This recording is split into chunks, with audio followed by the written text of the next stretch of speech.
Hello, I'm Davia Chambers, and whether or not you were a masquerader, I hope you enjoyed Carnival. We've got one or two highlights for you later. Now, we featured many villas and hotels in Let's Talk Tobago, but this month we're taping our show in the villages. This week we're at the windward side of the island in Roxborough.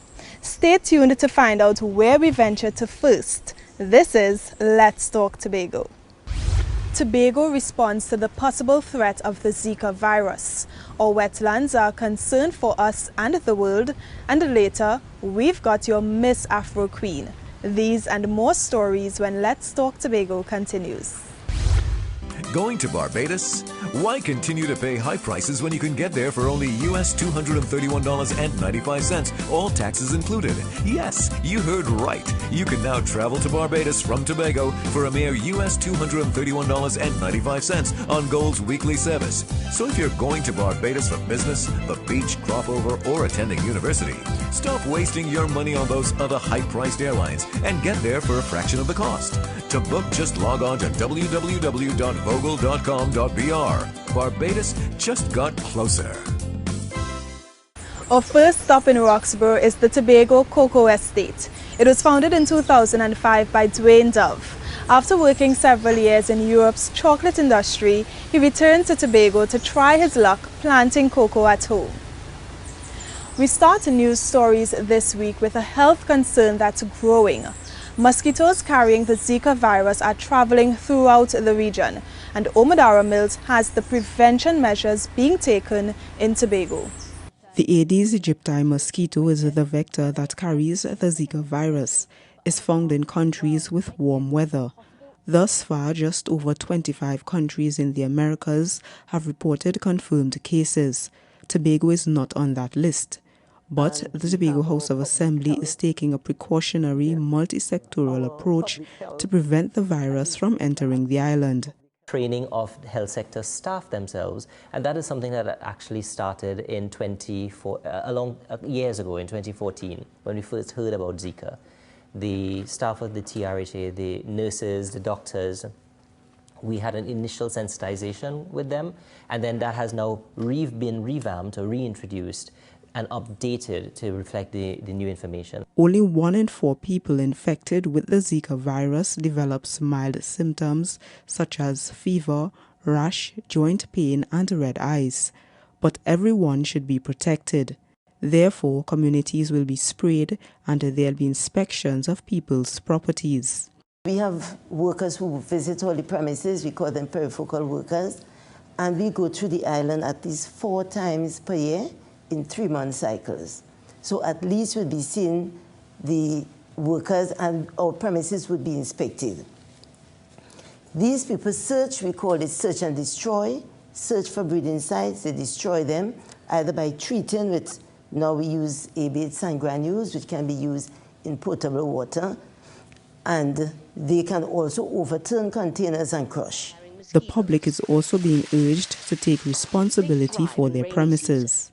If we get rid of these containers that hold water, we would be reducing the possibility of the mosquito breeding in our premises. So we have particular areas to look for. We need to look at our animal feeding pots. We also have to look at our plants that we keep in our homes. We need to change, if they're in water, we need to change the water, and we need to empty and scrub also. Other preventative measures that people can take are avoid getting bitten, use mosquito nets and mosquito repellents, and wear long-sleeve clothing. Currently, there's no vaccine for the Zika virus, but the THA is urging the public to safeguard themselves as much as they can. The Department of Public Health will continue with its vector control measures at our ports and in communities, while the healthcare workers are being trained to deal with any possible outbreak. I'm Omadara Mills for Let's Talk Tobago. You may be interested to know that the cocoa at the estate is used in Tobago's 70% dark chocolate. You learn about this and more when you take the tour right here. In today's economic landscape, the time has come to shape policy to build and maximize the potential of the cooperatives sector. Here's more news on that front. Cooperatives like these and credit unions on the island will soon have new legislation to govern the way in which they operate. That's because they're reviewing legislation put forward by the previous government, which has since lapsed and would have negatively affected their growth. The legislation is unclear as to how we ensure that, on the one hand, the Ministry of Labour can exercise its role as the regulator and so on, and you have Ms. Job here doing certain things. But at the same time, you have to allow Ms. Job to work and facilitate and encourage some credit unions who are engaged in other kinds of activity. And if even the commissioner says, well, you know, the new legislation will ban that, we have to ensure that we make legislation consistent with what we need. So, the Ministry of Labour and Small and Enterprise Development and the Division of Finance and Enterprise Development hosted a consultation on the island with the sectors towards developing a draft national policy on cooperatives. We are confident that coming out of this exercise, we will have a policy driven by input from the shareholders in this movement, and one that will take into consideration the different kind of demographics that exist in Trinidad and Tobago, and the need for us to build the cooperative business model, particularly in the economically challenging times that we are faced with. In 2015, credit unions on the island had assets of $347 million. This, according to the Secretary of Finance and Enterprise Development, Joel Jack, shows that the sector has tremendous untapped potential. Mr. Jack believes the cooperatives sector has a critical role to play in helping Tobago weather its current economic storms. The cooperative sector says new legislation must support its growth, which will have significant benefit to the island. And maybe we need systems that are more about sharing and equitable development to actually protect the planet. So that tension is necessary, but we have to lean more heavily on the side of economic democracy and equitable patterns of development, rather than the one where we are purely following the profit motive, private profit motive. Records show that in Tobago there are over 100 registered cooperatives and 12 indigenous credit unions that will be impacted by the national policy. I'm Caroline Wallace for Let's Talk Tobago. Talk about impressive. The cocoa estate is praised for its great taste and has been awarded 3 gold stars by the London Guild of Fine Foods. Our next story is one you should pay close attention to.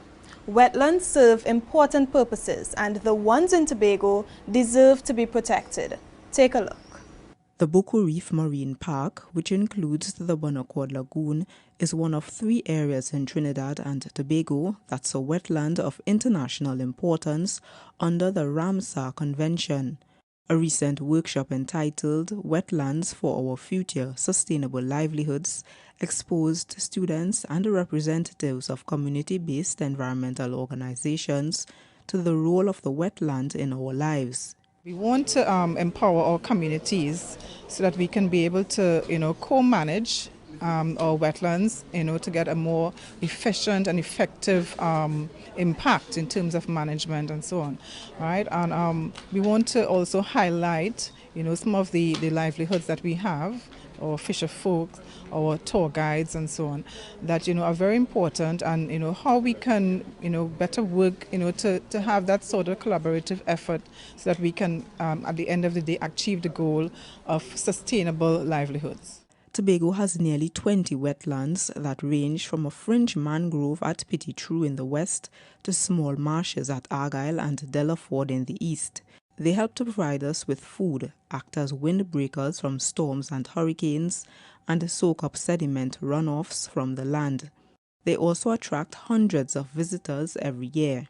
In Tobago, the broad concept is that for all of us to be on the wavelength, on one tune, to understand what we need to preserve our island, because you see, as we said, we also get involved in tourism, and this preserving our wetland and all these things will play a great part into the tourism industry in Tobago. Students and teachers were also introduced to the LEAF, Learning About Forests program.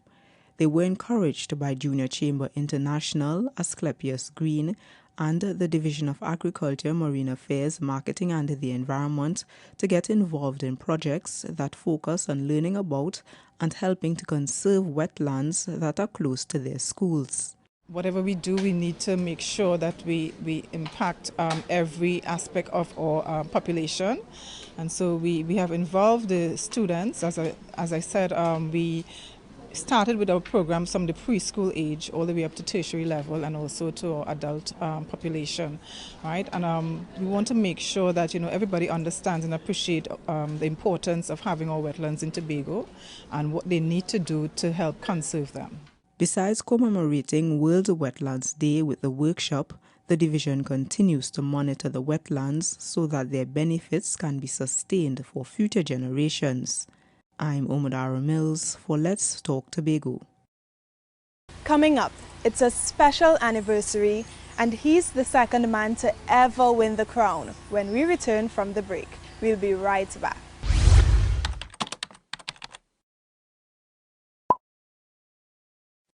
Hey, why don't you step into the Scarborough Library facility?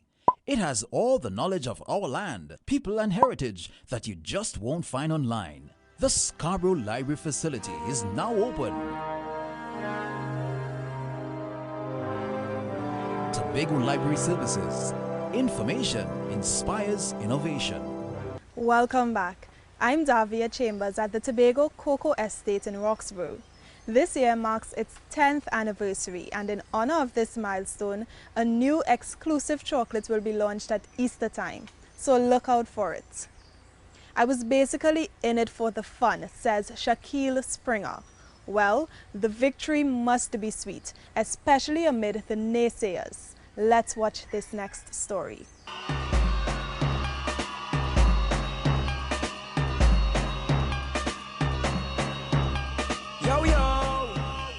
Originally, the THA Interdepartment Personality Competition featured women only. In 2016, Shaquille Springer showed that it takes a lot more than just being female to secure the title. It takes a lot of hard work and just as much personality. It's an experience he says he'll never forget. Excited, grateful, one of a kind experience. So winning the competition was an exciting feeling for me. It was an unexpected, I didn't expect to win anything, I was basically in it for the fun and the experience. So winning most photogenic was a shocker, I could say. The night was doubly sweet for the Division of Health and Social Services, with Springer's CPEP unit co-worker, Kerwin Christmas, snatching the Calypso title as well. Mr. Springer insists on giving the credit to his colleagues. He said they encouraged him to enter the competition, signed him up, and even helped with his talent. A monologue in the style of Crime Watch host Ian Allen. I wanted it to be fun and vibes, so I told them, get something funny for me. Then they created the Ian Allen kind of show, a kind of Ian Allen aspect of it. And they involved the politicians, and to give it a more, humorous feel, they gave the politicians crime that they were accused of and they were wanted for. So pulling away from the carnival feel of it was just knowing that everybody, in the carnival season, everybody would have that carnival talent. So I just tried to pull away from it to give the crowd a change. He is the second male to win the competition, but Mr. Springer acknowledges that he faced some negative feedback even before he entered. The negative, I think, came from mostly the crown aspect of it. The show itself has a feminine feel, so I guess people that that were against the show gave a negative feedback, you know. Even before the show as well, I was in the barber shop and they say, man, don't enter pageant, we're going there for. Still, Mr. Springer says it's the support that gave him that winning feeling and the victory. He says it's one of the best moments he's ever had. I'm Kern de Freitas for Let's Talk Tobago. You may recall we did a story on 25 years of the Roxborough Police Youth Club. Well, we couldn't come to Roxborough this year and not visit them. It began as initiatives by police officers, teachers and community leaders. And today, members from across the island participate in its many activities. It's time now for some Once Upon a Time Calypso. Carnival history was taught to students through a show of song and music. And in our next story, it's all fun and learning. A presentation of Denise Plummer's song that got her the 2001 Calypso Monarch title.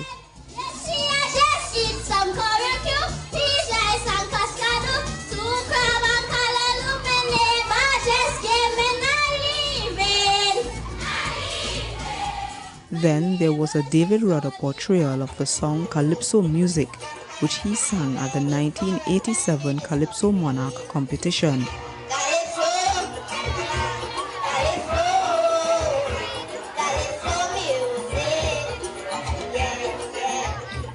It's the Scarborough RC School's Carnival Calypso Talent Show. 14 pupils from first year to Standard 5 participated. This year they focused on our country's vintage calypsonians such as the Mighty Sparrow, Calypso Rose and the Mighty Duke.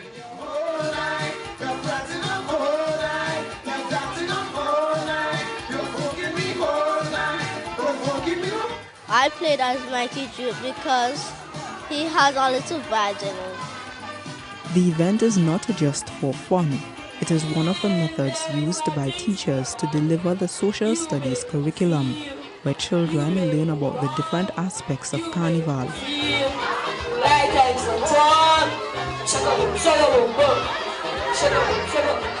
The children were to take one calypso man per level and try to do a little research and do the interpretations in terms of their character and do a little, in-depth research on that person. So they had the educational part there and as well as learning the song and having fun with it as well. And we got the other class members involved as being backups or being props on the stage as well.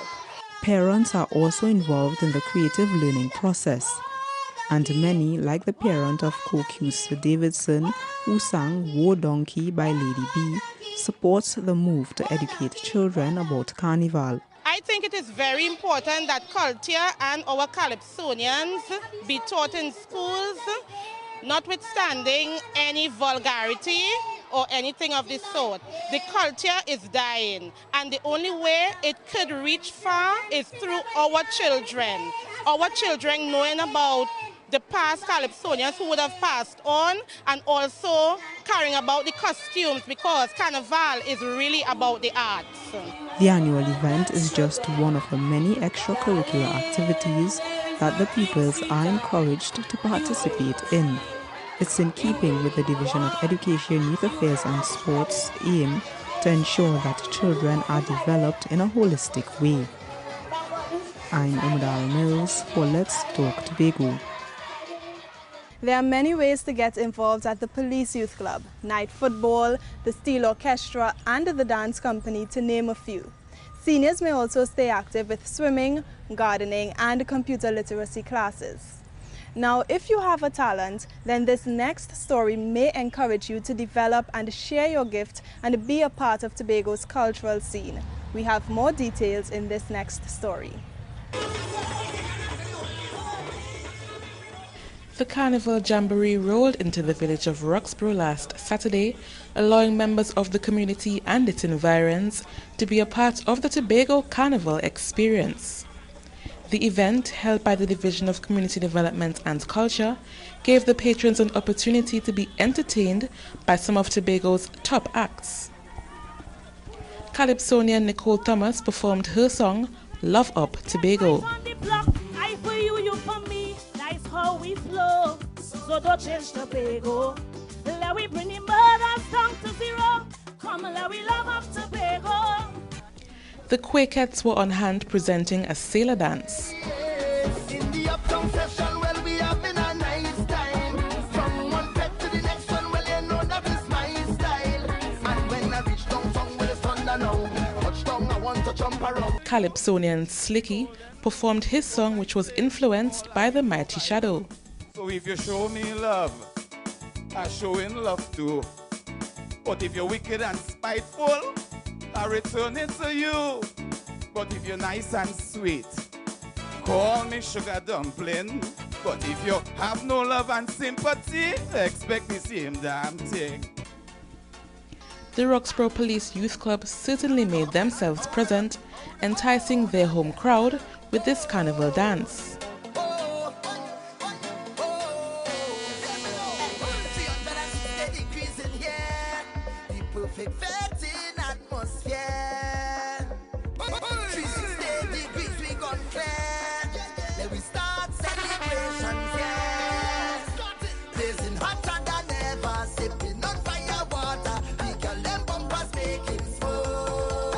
Veteran Calypsonian Tobago Rio provided the audience with much laughter during his performance. At one time I thought they were going to fight.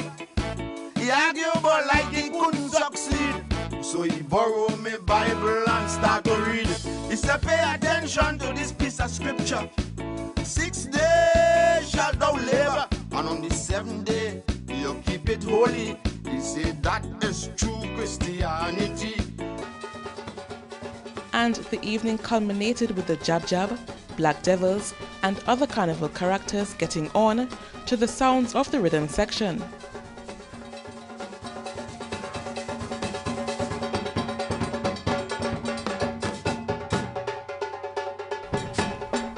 From the Division of Community Development and Culture, I'm Kimberly Job for Let's Talk Tobago. Coming up after the break, a proud moment for Roxborough. We'll be right back. Stay with us. The Tobago House of Assembly has a plan, the Comprehensive Economic Development Plan, CEDP, and it is for all of us. Are you ready to benefit from higher levels of development in Tobago and a higher standard of living? We ready! The priority areas are branding Tobago, clean, green, safe and serene, business development and entrepreneurship. Are you ready? Human capital development. I'm ready. Social development and resilience. I'm ready. Improved infrastructure and utilities. Enhanced safety and security.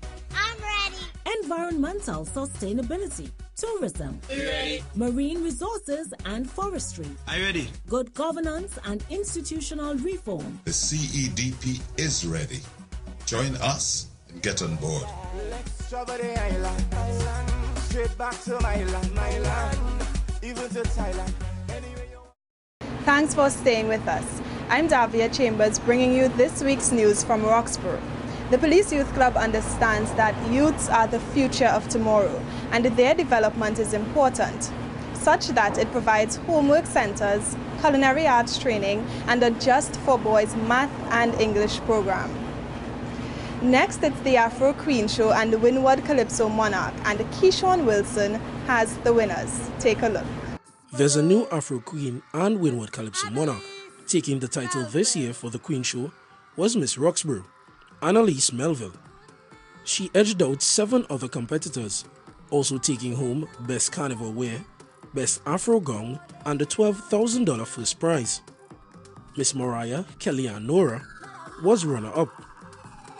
And Miss Mass Masters Shaliza James, who was also named the most photogenic contestant and the contestant portraying the best spirit of Carnival, managed to capture the 3rd position. Turning to Calypso, the 2016 Windward Calypso Monarch is Nicole Thomas. Here's her winning performance that totaled 441 points. She took home $40,000 and bragging rights. Whether you're white, black, brown or yellow, only one race in Tobago. So when they come with their racial slurs, you should tell them we could.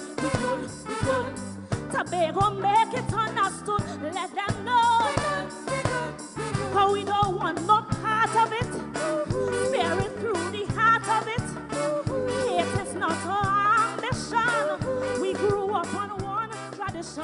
It was a close battle as Kenneth Punchin Thomas placed second with 439 points with a calypso entitled Happiness. He said, all you drink up the liquor, forget about them camera, but remember I want happiness tonight. Colin McMillan got third spot with 433 points. If you're a racial nation, you will cause us real frustration, cause a bad reaction, flash up a bad reflection for the younger generation. So take the message and pass it on. I'm Keishon Wilson for Let's Talk Tobago. The Youths Against Marijuana, or YAM, is an important program established by the Roxborough Police Youth Club to address marijuana use. To advance its mission, one of Tobago's secondary schools has a YAM club. A long tradition in Carnival's calypso music, singers competed to be named the Tobago Calypso Monarch. Crystal George has more on this from this year's competition. As soon as I reach home, man, I knock out, no joke. Some of Tobago's best talent took to the stage for the 2016 Tobago Calypso Monarch competition, and the chairman of the Carnival Committee, Mr. Winston Gordon, ensured that the competition would be an enjoyable one. This show promises to be extremely entertaining and enjoyable. I implore you all to join the Tobago Festival Commission and the committee to celebrate Tobago Carnival 2016. Mr. King thanked everyone who contributed in making Calypso Competition 2016 a success. I want you Calypsonians to know that we are Tuco. We see everybody as a winner. Hence the reason we choose to recognize your contribution. Because when we put everything together, every contribution contributed to make the 2016 Calypso season a reality. Under pain but still smiling sweet. I'm uplifting every woman. We saw 10 contestants vying for the Calypso title this year, including Leslie Ann Ellis, Punchin, Calypso Prince, For me leave up best his hope and he head for Scarborough. Everybody don't know where he wants to go. and Trisha Sobers. But it was Nicole Thomas who walked away with the title for her rendition of Love Up Tobago. No stress, no strife, Tobago life is all a privilege. Have your fill because we still embrace we heritage. Coming in second was Wendy Garrett with her powerful song For We to Overcome, and Trisha Sobers was third with The Blood That Speaks. Preserving tradition, we watering we seed, so we young generation go and take the lead. I'm Crystal George for Let's Talk Tobago. So we opened this half hour with news about the Zika virus. We're all more aware of the possible risk of contracting the virus. So a question for you this week in our Have Your Say is, what are you doing to prevent the Zika virus from making its way into your home? Let's take a look at what a few of you told us. We all know that cleanliness is next to godliness, and we just have to keep practicing all that is clean, get rid of all the waste, try to cut the bushes around the home. Different containers with water, you empty it and dry it off, and, to avoid different bacteria and whatever. I don't store waters in vase and around the surrounding. Prevent the water from settling in different areas. Emptying buckets, keeping the tanks covered and the surrounding clean. Keep your house clean, your outside and inside surroundings clean, and keep the children indoors. In the house, I have a mosquito net cover and a bug mat to protect myself from mosquito biting. That's all for us on this edition of Let's Talk Tobago. If you have a comment or query about this program, you may email us at the address on your screen, and visit our website, like us on Facebook, and subscribe to the YouTube channel. From our house to yours, I'm Davia Chambers, along with the Department of Information, Office of the Chief Secretary, Tobago House of Assembly, wishing you a productive week.